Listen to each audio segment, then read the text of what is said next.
اب اس لیے آج میں نے ابھی خبر بھی دیکھ رہا تھا، یروشلم پوسٹ ایک اخبار ہے اسرائیل کا، بڑا اچھا انفلوئنشل اخبار، انہوں نے کہا ہے کہ پاکستان، مصر، ترکیہ اور عمان یہ ثالثی کا کردار ادا کر رہے ہیں ایران اور امریکہ کے درمیان اور آپس میں خلیجی ممالک میں۔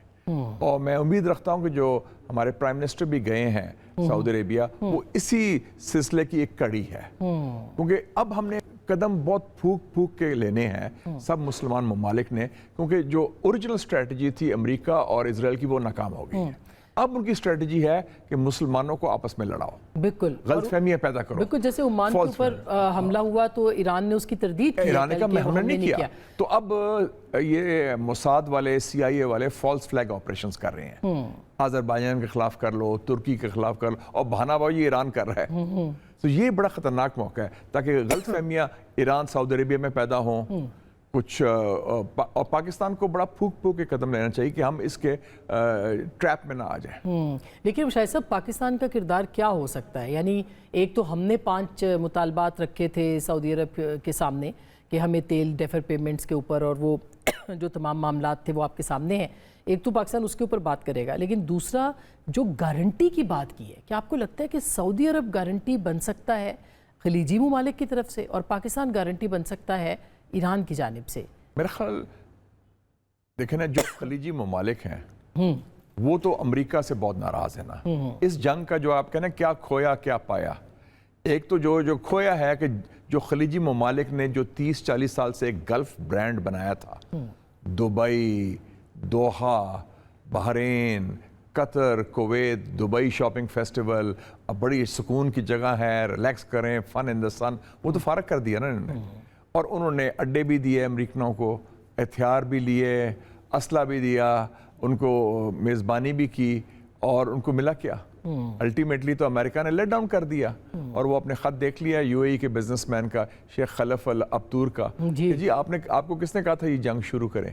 تو وہ تو چاہتے ہیں کہ جنگ کا خاتمہ ہو فوری طور پر، امیجیٹلی، وہ افورڈ نہیں کر سکتے، ہر جگہ یہ آگ بھڑکی ہوئی ہے۔ سو ایک تو وہ بڑا امپورٹنٹ ہے، دوسرا ہے ان کا اعتماد امریکہ پر اٹھ گیا،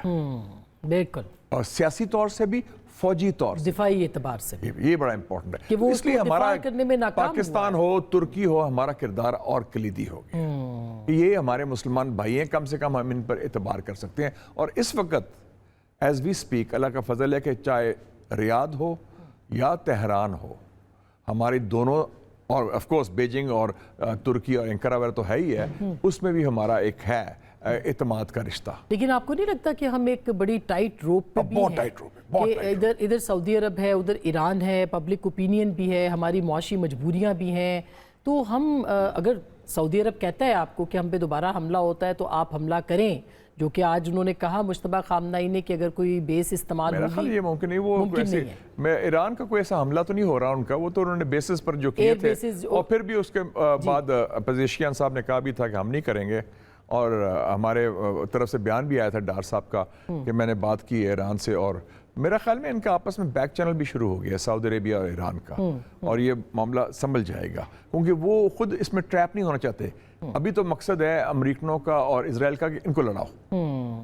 ان کے تو حکمت عملی فیل ہو گئی ہے نا، they have failed against Iran. اب کہتے ہیں ایران کے خلاف ان کو، اور اس نے کیا کہا لنڈزے گراہم نے، کیوں نہیں سعودی عربیہ جنگ کرتا، کیوں نہیں سعودی عربیہ اس جنگ میں شامل ہوتا، یہ کیا بات ہے، بڑے غصے میں کہا اس نے۔ جی، اور آپ نے قطر کا سٹیٹمنٹ دیکھا ہے، ان کے جو سابق وزیر اعظم ہیں حمد بن جاسم، شیخ حمد بن جاسم، زبردست انہوں نے سٹیٹمنٹ اس کے اوپر دیا ہے، اور بالکل وہ بڑے ذہین آدمی ہیں، سابق وزیر اعظم ہیں، انہوں نے کہا ہے کہ یہ تو سارا ہمیں رگڑا ملنے گا، اور ہمیں اسلحہ بیچیں گے۔ تو یہ جو سوچ ہے، آپ دیکھیں UAE سے بیان آیا ان کے بزنس مین کا، شیخ خلف الابدور کا،